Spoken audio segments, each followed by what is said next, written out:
আজকে 2 বছর জুলাই গণ অভ্যুত্থানের 2 বছর পরে 2024-এর পরে 2026-এর ঐতিহাসিক 3রা আগস্ট। আজকে যে 3রা আগস্ট শহীদ মিনার থেকে ঐতিহাসিক জনতার এক দফা ঘোষিত হয়েছিল বৈষম্য বিরোধী ছাত্র আন্দোলনের পক্ষ থেকে। আমরা তাই আজকে চেয়েছিলাম যে আজকের দিন, যে ঐতিহাসিক দিন, এই ঐতিহাসিক দিনটা আমরা শহীদ পরিবার এবং আহত যোদ্ধাদের সাথে আমরা কাটাতে চাই। কারণ আমরা মনে করি এই এক দফার আসল রূপকার, এই গণ অভ্যুত্থানের আসল রূপকার তো আমাদের গণ অভ্যুত্থানের শহীদ এবং আহত যোদ্ধারা। গণ অভ্যুত্থানে একজন কবি লিখেছিলেন যে তোমরা হয়তো যাইবা ভুলে খনি হাসিনার ইতিহাস, সেই মায় রাখবো মনে যে সুইসে পোলার লাশ। কারণ যার সন্তান গিয়েছে, মারা গিয়েছে, শহীদ হয়েছে, যার ভাই, যার পিতা, যার মাতা, যার বোন আহত হয়েছে এই দেশের জন্য, আমরা জানি সবচেয়ে বেশি কষ্টটা তার। এবং গণ অভ্যুত্থানে মানুষ সেই 3 তারিখে চূড়ান্ত ঘোষণা দিয়েছিল। সেই ঘোষণাটা ছিল ফ্যাসিবাদী ব্যবস্থার বিলোপ এবং একটি নতুন বন্দোবস্ত তৈরি করা। এটা অনেকে ভুলে যায় যে আমরা কেবল শেখ হাসিনার পদত্যাগ ঘোষণা করি নাই, অনেকেই শেখ হাসিনার পদত্যাগ ঘোষণা করেছে, আরো আগে থেকে ঘোষণা করে আসছে। কিন্তু আমাদের ঘোষণাটা ছিল শেখ হাসিনার পতন এবং এই যে ফ্যাসিবাদী ব্যবস্থা, যে ব্যবস্থার মধ্যে দিয়ে এই গুম, খুন, গণহত্যা এবং অর্থনৈতিক লুটপাট, দুর্নীতি হয়েছে, এই পুরো রাষ্ট্র কাঠামোটার পরিবর্তন, এমন একটা বন্দোবস্ত তৈরি করা যেখানে ফ্যাসিবাদ এবং স্বৈরতন্ত্র, স্বৈরাচার আর কখনোই ফিরে আসতে পারবে না। কিন্তু কারো কারো দাবি ছিল শুধু শেখ হাসিনার পদত্যাগ এবং সেই পদে নিজেদেরকে আসীন করা। আজকে তারা সেই ক্ষমতায় আসীন আছে। ফলে এক দফার আংশিক দাবি অর্জিত হয়েছে, পুরোটা দাবি অর্জিত হয়নি। এবং এই পুরোটা দাবি অর্জিত না হওয়ার পিছনে দুঃখজনকভাবে যারা আমাদের সেই সময় সাথে ছিল তারাই সবচেয়ে বেশি বিরোধিতা করেছে। যারা আজকে জুলাই সনদ বাস্তবায়ন করছে না, যারা আজকে গণভোটের গণরায় বাস্তবায়ন করছে না, তারা শহীদ মিনারের সেই এক দফার ঘোষণা সেই দিন সেটাকে আংশিকভাবে সমর্থন করেছিল, কিন্তু তারা পরবর্তীতে সেটার সাথে বিদ্রোহ করেছে। যদি এক দফা সম্পূর্ণভাবে অর্জিত হতো, সম্পূর্ণভাবে বাস্তবায়িত হতো, তাহলে আজকে 2 বছর পরে এসে কিশোর আরিফের চোখ যেত না। আজকে পুলিশ আবার দলীয়করণ হতো না, আজকে আমলাতন্ত্র আবার দলীয়করণ হতো না, আজকে আবারও চাঁদাবাজি, দুর্নীতি, সন্ত্রাসে সারা দেশ ছেয়ে যেত না। আমরা দেখছি মানুষের চুলায় এখন গ্যাস নাই, গ্রামে গ্রামে বিদ্যুৎ নাই, ঘরে ঘরে কোনো চাকরি নাই। দেশে একটা নতুন হাহাকার দেখতে পাচ্ছি। জুলাই সনদ বাস্তবায়িত হয় নাই, শহীদ পরিবাররা তাদের বিচার পায় নাই, আহত যোদ্ধারা পুনর্বাসিত হয় নাই। অর্থাৎ দেশের কোনো পরিবর্তনই হয় নাই। পরিবর্তন একটাই হয়েছে, যারা লন্ডনে ছিল তারা এখন প্রধানমন্ত্রী পদে এসেছে, ক্ষমতায় আসীন হয়েছে এবং অন্তর্বর্তী সরকার সময় যতটুকু কাজ যাতে না হয় সেটার জন্য তারা সেই সময় সর্বাত্মকভাবে কাজ করেছে। রাস্তাঘাটে আন্দোলন আপনারা দেখেছেন সেই সময়, এখন কোনো আন্দোলন কিন্তু নাই, সেই কথিত আন্দোলন নাই। আন্দোলন আছে এবং আন্দোলন আসছে, সেটা জনগণের আন্দোলন। সেই আন্দোলনকে ফেস করতে হবে এই সরকারের। আজকে দেখেন 2 বছর পরে আমাদের একজন ভাইয়ের চোখ চলে গেল। শেখ হাসিনার এই জুলাই গণ অভ্যুত্থানে প্রায় 500-এরও বেশি আমাদের ভাই বোনেরা চোখ হারিয়েছে। শেখ হাসিনার এই পথ ধরে তারেক রহমান একজন কিশোরের চোখ কেড়ে নিলেন। আমরা গুনতেছি যে তিনি কতটুকু যেতে পারেন এবং কোথায় গিয়ে থামবেন। সেটা তাকেই ঠিক করতে হবে। আজকে 2 বছর পরে আমাদের সহযোদ্ধাদের নামে আইফোন চুরির মামলা দেওয়া হচ্ছে। এটাই হচ্ছে গণ অভ্যুত্থানের অর্জন, এটাই হচ্ছে তারেক রহমানের জুলাই গণ অভ্যুত্থান। 2 বছর পরে যারা হামলাকারী তারা জামিনে পাচ্ছে এবং যারা ভিকটিম তাদের বিরুদ্ধে মামলা দেওয়া হচ্ছে। আমরা বলবো যে এই সরকার, বর্তমান প্রধানমন্ত্রী তারেক রহমান এক ভয়ঙ্কর খেলায় মেতেছেন। উনি এখনো বুঝতেই পারছেন না দেশের কি পরিবর্তন হয়েছে। উনি দেশে সেটা বলেছিলেন যে অনেক পরিবর্তন হয়ে গিয়েছে। পরিবর্তনটা তো এই দেশের তরুণদের মননে মগজে হয়েছে, এটা নিয়ে এখনো বুঝতেই পারেন নাই। উনি একজন নাসিরউদ্দিন পাটোয়ারির মুখের ভাষা নিয়ে বিএনপির লোকেরা এখন কথা বলছে, অথচ গত 16 বছর সংসদে দাঁড়ায় কথা বলতে পারে নাই। এরকম অপমান, অসভ্য গালিগালাজ তাদেরকে করেছিল। সেই সময় নির্যাতিত হয়েছিল, নিপীড়িত হয়েছিল, কোথাও মাথা উঁচু করে কথা বলতে পারে নাই। যেই রাষ্ট্রপতি তাদের দলীয় প্রধান, তাদের প্রতিষ্ঠাতা সবাইকে নিয়ে কটূক্তি করেছে, তাদের সেই রাষ্ট্রপতিকে চুপ্পুকে বর্তমান সরকার সম্মানজনকভাবে বিদায় দিয়েছে। ফলে যদি একজন নাসিরউদ্দিন পাটোয়ারি বা একজন ওসমান হাদি কথাকে আপনাদের কাছে ভদ্রতার মাপকাঠিতে না ঠিক মনে না হয়, তাহলে আপনারা এখনো বুঝতেই পারছেন না যে বাংলাদেশের প্রতিটা ঘরে ঘরে এরকম সাহসী নাসিরউদ্দিন পাটোয়ারি এবং ওসমান হাদিরা তৈরি হয়ে গিয়েছে। মুখের ভাষা এরকম কেন হলো? কারণ আপনি গত 2 বছরে দেশের কোনো পরিবর্তন করতে পারেন নাই। তারেক রহমান ক্ষমতায় হয়তো 5 মাস 6 মাস, কিন্তু অন্তর্বর্তী সরকারের সময় থেকে তার এবং তার দলের একটা ভূমিকা ছিল। সেই ভূমিকাটা ছিল সংস্কার যাতে না হয়, দেশের যাতে কোনো পরিবর্তন না হয়, বিচার যাতে সম্পূর্ণ না হয়। ভুয়া মামলা দিয়ে বিচার ব্যবস্থাকে পণ্ডুল করেছে। আজকে যে বিচার ব্যবস্থা আটকে রয়েছে, আমরা সংসদে সেটা নিয়ে কথা বলেছি। সেটা কেন? কারণ বিএনপির লোকেরা 5ই আগস্টের পরে জেলায় জেলায় ভুয়া মামলা দিয়েছে, মামলা বাণিজ্য করেছে। সে মামলা বাণিজ্যের কারণে মামলাগুলা দুর্বল হয়ে গিয়েছে। ট্রাইব্যুনালে যে কয়েকটা মামলা আছে শুধু সেগুলোর রায় এখন হচ্ছে, এবং সবগুলা তদন্ত রিপোর্ট অন্তর্বর্তী সরকারের সময় যতটুকু দাখিল করা হয়েছে সেটারই রায় হচ্ছে। নতুন কোনো মামলার রায়, তদন্ত দাখিল বা আমরা রায় দেখি না এই সরকারের সময়। আহতদের হেলথ কার্ড দেওয়া হয়েছে, সেই হেলথ কার্ড এখন কাজ করছে না। তারা নতুন কি এক হেলথ কার্ড দিচ্ছে যেটা জনগণ পাচ্ছে না, শুধু তাদের দলের নেতাকর্মীরাই পাচ্ছে। ফলে এই যে প্রতারণার রাজনীতি, সেখান থেকে সরকারকে সরে আসতে হবে। আমি মনে করি আমাদের শহীদ পরিবার এবং আহত যোদ্ধাদের যে সকল দাবি দেওয়া এখনো অপূরণীয় রয়েছে সেগুলো পূরণ করতে হবে। দেখবেন প্রত্যেকটা জেলায় বিভিন্ন জুলাই স্মৃতিস্তম্ভ হয়েছে অন্তর্বর্তী সরকারের সময়। সেই স্মৃতিস্তম্ভকে কে বা কাহারা কয়েকদিন পর পর আগুন জ্বালিয়ে দেয়, কারণ সরকার বা প্রশাসন সেগুলোকে সংরক্ষণের কোনো ধরনের ব্যবস্থা নেয়নি। এবং যে কবরগুলো বাধাই করার প্রকল্প নেওয়া হয়েছিল বিগত সরকারের সময়, সেটা এই সরকার গত 5 মাসে সেটাতে কোনো হাত দেয় নাই, এবং সেটা সম্পূর্ণ হয় নাই। 5 মাসে সেটা সম্পূর্ণ হয়ে যাওয়ার কথা ছিল। এরকম বলা শুরু করলে এই সরকারের এখন পর্যন্ত তারা শহীদ পরিবার এবং আহত যোদ্ধাদের জন্য কোনো ধরনের একটা স্টেপ নিয়েছে। শহীদ পরিবার বা আহতদেরকে ডাকে কোনো একটা প্রোগ্রামে ডেকে বলে এই এনসিপির বিরুদ্ধে কথা বলতে হবে, সার্জিস হাসনাতের বিরুদ্ধে কথা বলতে হবে। সংসদে নিয়ে যেয়ে তারা এরকম জুলাই যোদ্ধা এরকম নাম দিয়ে এখন আমাদের উপরে আক্রমণ করতেছে।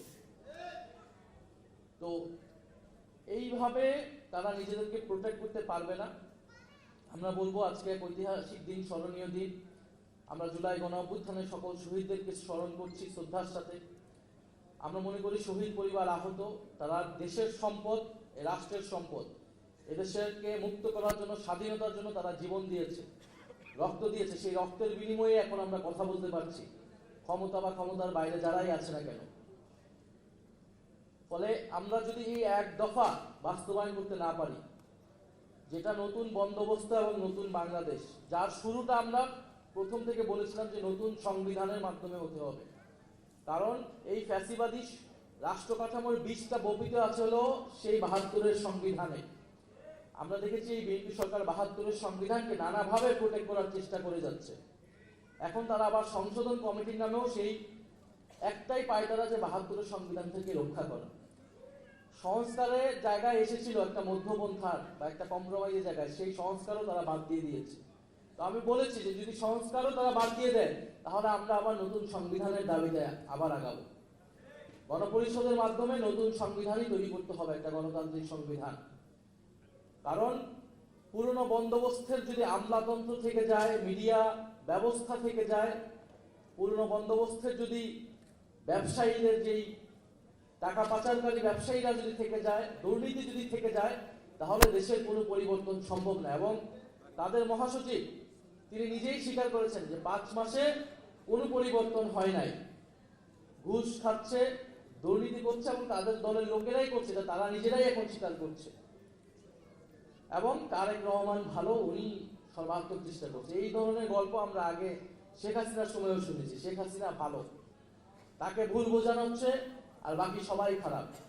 উনি সৎ, উনি তাহাজ্জুদের নামাজ পড়েন, উনি 18 ঘন্টা করে পরিশ্রম করেন দেশের জন্য। একই ধরনের বক্তব্য, শুধু মুখ পাল্টিয়েছে এবং দেশের পরিস্থিতিও একই দিকেই যাচ্ছে। তো আমরা বলবো যে আমাদের উপরে হামলা মামলা করে আপনারা দেশের এই পরিস্থিতি বা আপনাদের নিজেদেরকে প্রোটেক্ট করতে পারবেন না। কারণ আমরা মনে করি বাংলাদেশের জনগণ 70% জনগণ রায় দিয়েছে এই গণভোটের পক্ষে, গণরায়ে হ্যাঁর পক্ষে। আপনারা আমরা সবাই, সকল শহীদ পরিবার কিন্তু এটার জন্য ক্যাম্পেইন করেছে, সকল আহত যোদ্ধারা কিন্তু এটা প্রচারণা করেছে। ফলে আমি মনে করি যে আমাদের সেই দায়িত্ব জনগণকে একটা বৈষম্যহীন দেশ, দুর্নীতিমুক্ত দেশ দিয়ে যাওয়া। এটাতেই শহীদদের আত্মা সবচেয়ে বেশি শান্তি পাবে। কারণ তারা দেশের পরিবর্তনের জন্য জীবন দিয়েছিল, কাউকে ক্ষমতায় আনে বসানোর জন্য জীবন দেয় নাই। সেই পরিবর্তনকে বুঝিয়ে দিতে হবে দেশের জনগণকে। সেই পরিবর্তনের জন্যই আমরা কাজ করে যাচ্ছি। আমরা মনে করি যে সরকার যদি অচিরেই বিচার, জুলাই গণহত্যার বিচার, ওসমান হাদি হত্যার বিচার এবং বিগত গুম খুনের বিচার, সেই বিচার যদি সম্পূর্ণ করতে না পারে অনতিবিলম্বে, এবং তাদের রোডম্যাপ ঘোষণা করতে হবে কিভাবে তারা বিচার করবে, কতদিনে করবে, এবং যে সংস্কার, সেই সংস্কার তাদেরকে বাস্তবায়ন করতে হবে। অন্যথা যে আন্দোলন আমরা চলমান চালু রেখেছি, শুরু করেছি, সে আন্দোলন আরো তীব্র থেকে তীব্রতর হবে।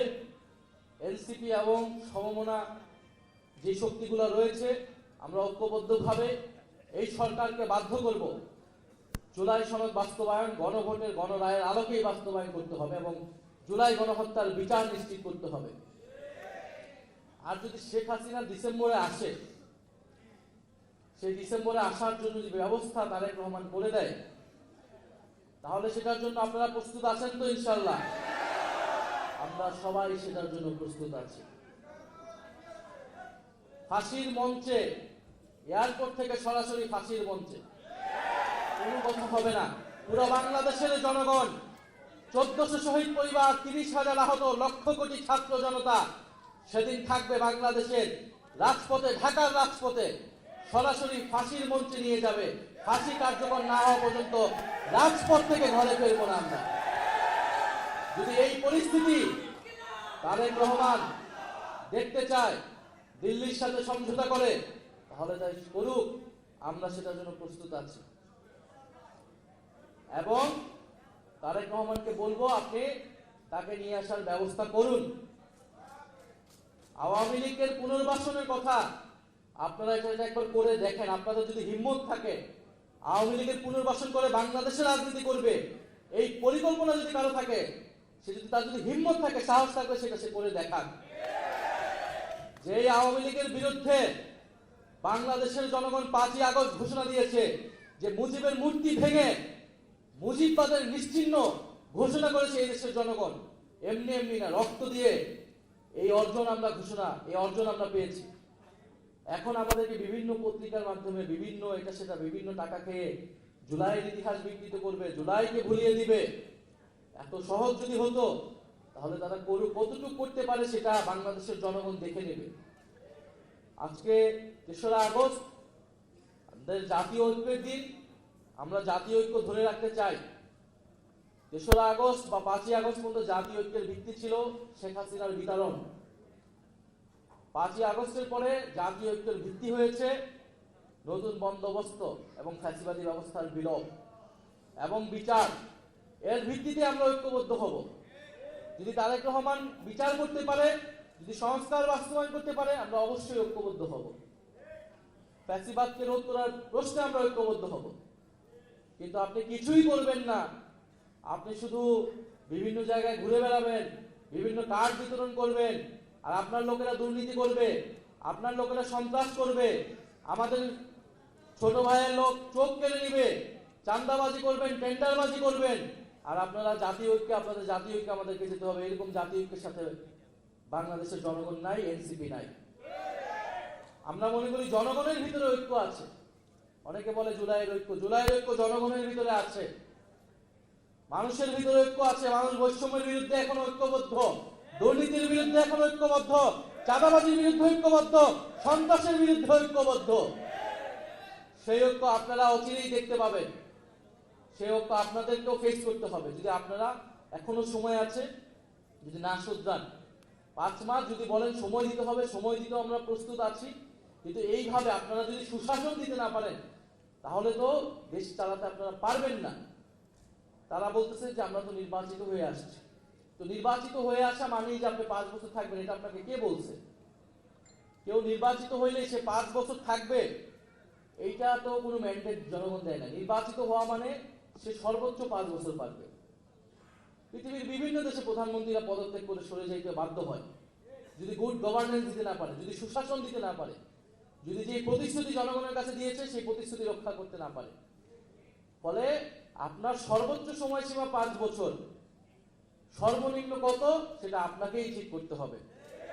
5 মাস গিয়েছে, আর কতদিন সেটা আপনি ঠিক করবেন আপনার কাজের মাধ্যমে, আপনার সরকারের পারফরমেন্সের মাধ্যমে। এখন পর্যন্ত যেটা পারফরমেন্স মাইনাসের দিকে যাচ্ছে, তো বেশি মাইনাস হলে হিমশীতল হয়ে যায়, সবকিছু কিন্তু বরফ হয়ে যাবে। তো সেটা হওয়ার আগেই আপনাদেরকে পদক্ষেপ নিতে হবে।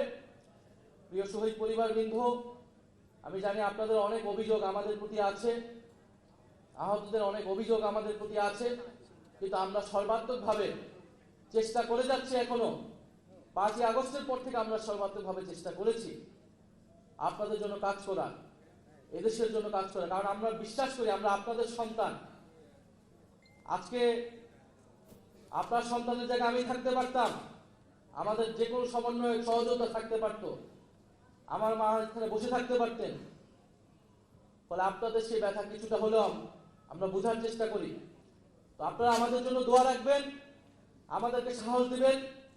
আমরা যদি 10 জন হই, 10 জনই আমরা অন্যায়ের বিরুদ্ধে দাঁড়াবো। নতুন কোন ফ্যাসিবাদ স্বৈরতন্ত্র বাংলাদেশে হতে দিব না। এটা আমাদের 3 তারিখের শহীদ মিনারের ঘোষণা ছিল। ক্ষমতায় যাওয়ার জন্য আমরা আন্দোলন করি নাই, ক্ষমতায় আমাদেরকে পরিস্থিতির কারণে যেতে হয়েছিল। কিন্তু আপনারা বিএনপি সরকার সংস্কার না করে নির্বাচনের জন্য চাপ দিয়ে আজকে দেশে তারা ক্ষমতা এসেছে, আপনারা ক্ষমতা চালান। কিন্তু আমরা কোনো স্বৈরতন্ত্র, কোনো দুর্নীতিতন্ত্র, কোনো বৈষম্য আমরা এই বাংলাদেশে হতে দেব না। সেটার জন্য আমাদের প্রস্তুতি আছে, আমরা কাজ করব ইনশাল্লাহ। প্রিয় শহীদ পরিবারবৃন্দ এবং আহত যোদ্ধাবৃন্দ, আপনারাও ঐক্যবদ্ধ হবেন, আপনাদের জায়গা থেকে কথা বলবেন এবং আপনারা কোনো ভয় পাবেন না। এই দেশের, মনে রাখবেন, এই দেশের আপনারা সম্পদ।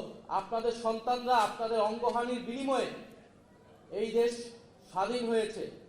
যদি আপনাদের সামনে বড় বড়কে কথা বলার চেষ্টা করে, আপনারা তাদেরকে শুনিয়ে দিবেন যে আপনাদের সন্তান আপনাদের কতটা স্যাক্রিফাইস এখানে এসেছে। যারা প্রোপাগান্ডা করছে জুলাই গণ অভ্যুত্থানের বিরুদ্ধে, আপনাদের বিরুদ্ধে, এই প্রোপাগান্ডা টিকবে না। আমরা জানি এগুলো কারা করছে, আমরা শুধু ধৈর্য ধরে আছি। কারণ আমরা সেই ফ্যাসিস্টদের মতো না, আমরা আইনের শাসনে বিশ্বাস করি। আমরা এই জন্য আইন হাতে তুলে নেই না, কিন্তু আমাদের প্রতিরোধ সেটা 5ই আগস্ট পর্যন্ত আমরা দেখিয়েছি, প্রয়োজনে আবারও দেখাবো। ফলে সারা বাংলাদেশের জুলাই গণ অভ্যুত্থান সম্পর্কিত শহীদ পরিবার, আহত যোদ্ধা এবং বৈষম্য বিরোধী জুলাইয়ের কারণে যদি তাদের গায়ে কোনো হাত দেওয়া হয়, তাদের কোনো ধরনের কটূক্তি করা হয়, এর পরিণতি ভালো হবে না। শুধু এটুকুই বলে দিলাম, যারা এটা করছে সে যেই দলেরই হোক না কেন, যেই মিডিয়া হোক না কেন, আমরা সেটা নজরে রাখছি। ইনশাল্লাহ সময়ই সবকিছুর জবাব দিবে। ইনকিলাব জিন্দাবাদ।